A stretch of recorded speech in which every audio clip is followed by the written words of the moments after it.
छोड़ दीजिए।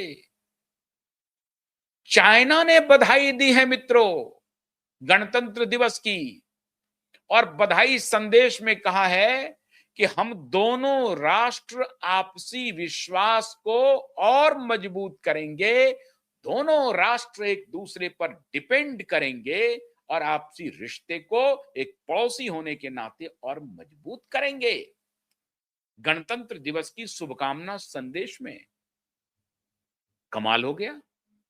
हालांकि एक उद्योगपति है बिल गेट्स, उसने भी बधाई दी। हालांकि उसके बारे में मैं कुछ कहना नहीं चाहूंगा, आप सबको मालूम है कि क्या है बिल गेट्स, और मेरा उनसे व्यक्तिगत मेरी कोई जाति दुश्मनी तो है नहीं बिल गेट्स से, लेकिन मैं बिल गेट्स की बात क्यों कहता हूं अब बताने की जरूरत नहीं, आप सबको मालूम हो गया है।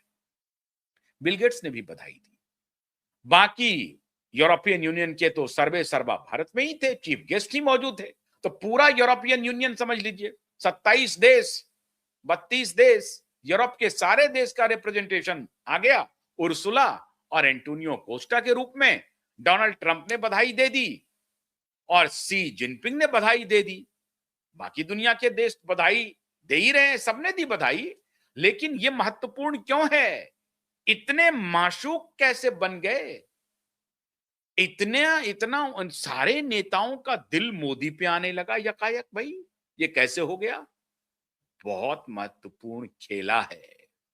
खेला क्या है मित्रों? अब्राहम लिंकन युद्धपोत निकल चुका और मिडल ईस्ट पहुंच चुका। पहले हुआ कि निकला है वापस हो गया, लेकिन दूसरा युद्धपोत यूएस का दूसरा युद्धपोत मिडल ईस्ट पहुंच चुका है और उसमें मिसाइलें तन गई हैं। खबर हो रही है और ट्रंप ने ट्वीट भी किया, I hope we shall not use our missile और आवर युद्धपोत, though it is moving towards Iran and Middle East. ये ट्वीट किया। अब एक तरफ वो ये कह रहे हैं कि हम उधर बढ़ रहे हैं, पाकिस्तान को मिलाकर के आपने देखा होगा कि पीस बोर्ड उन्होंने बनाया है। ये शहबाज शरीफ एकदम जमूरा है। ये मैं हैरान हूं, पाकिस्तान का ये बिल्कुल जमूरा प्रधानमंत्री ये पहुंच करके वहां ताली बजा रहा था, इस तरह से कर रहा था कि पूरे पाकिस्तानी समाज में इसके खिलाफ लोग सड़कों पर आ गए। लोग बोलने लगे कि इसने पाकिस्तान की अस्मिता को गिरवी रख दिया, इसने बेच दिया।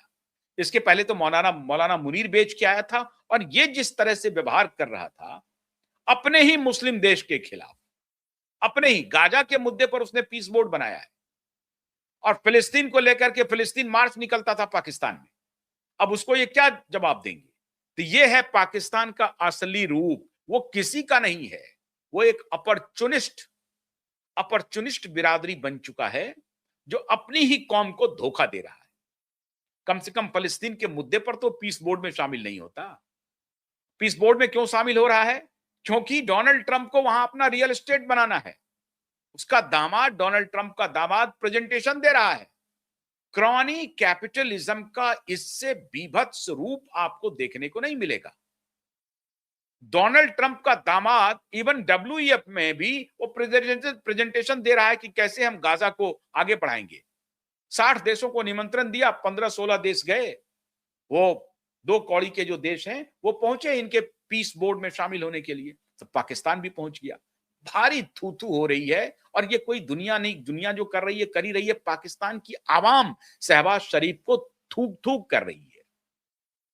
इतना धिक्कार हो रहा है शहबाज शरीफ का पाकिस्तान में।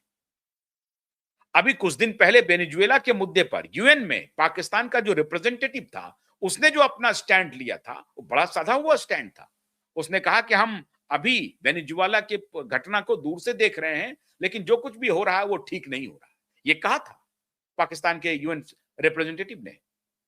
लेकिन इनका खुद ही ये जो ढोल बजाने वाला है, बलैया लेने वाला प्रधानमंत्री, ये बलैया ले रहा है डोनाल्ड ट्रंप का। डोनाल्ड ट्रंप भी नाचता है।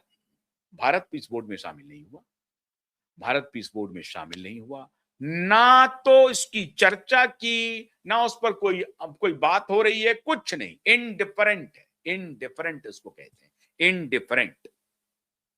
और नतीजा ये हुआ कि उर्सुला और एंटोनियो कोस्टा पूरा बुके लेकर के पहुंच गया मोदी के पास।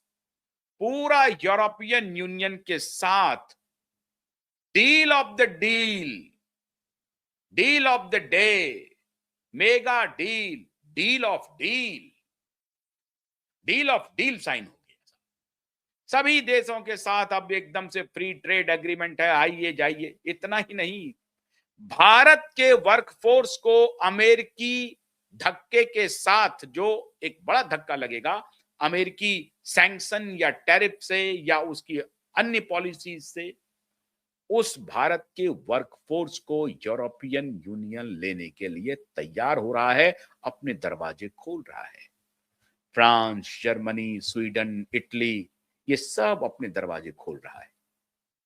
अब भारत का वर्कफोर्स यूरोप में भी जाकर के काम कर सकता है। हालांकि वहां एक लैंग्वेज बड़ा इशू है। स्पेन में अगर काम करना है तो स्पेनिश आनी पड़ेगी, जर्मनी में आपको जर्मन आना पड़ेगा, स्वीडन में आपको स्विस आना पड़ेगा, फ्रांस में आपको फ्रेंच आना पड़ेगा। अंग्रेजी वहां की दूसरी तीसरी भाषा है, कनेक्टिंग भाषा भी नहीं है, तो एक भाषा की समस्या वहां पर होगी।